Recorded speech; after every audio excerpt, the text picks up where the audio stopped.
చిన్నప్పుడే తల్లి దగ్గర నుంచి దూరమై తల్లి దగ్గర పెరిగి ఆ ఊర్లో కష్టాలు తీర్చి అందరూ చదువుకునే సమయంలో ఆవుల్ని కాసుకుంటూ 1,00,000 మంది చిన్న పిల్లల్ని సంహారం చేస్తే సొంత మామైన కంసుని చంపాడు కృష్ణుడు. అప్పుడు కృష్ణుడు రాజుగాల, తన తాత ఉగ్రసేనుడిని రాజు చేశాడు. కంసుడు మామ జరాసంధుడు 18 సార్లు యుద్ధానికి వస్తే మధురలో ఉన్నటువంటి గ్రామ ప్రజలందరినీ తీసుకెళ్ళి ద్వారకలో పెట్టి వాళ్ళని కాపాడుకుంటూ వచ్చాడు. తన అన్నను రాజు చేశాడు.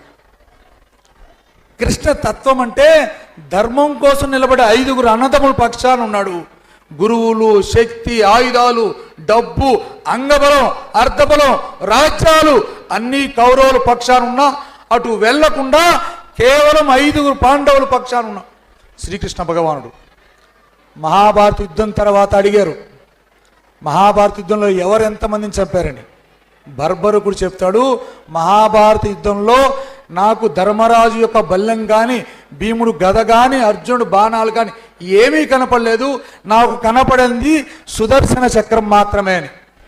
అమ్మ అనుకుంటే కొడుకు కృష్ణుడు అవుతాడు.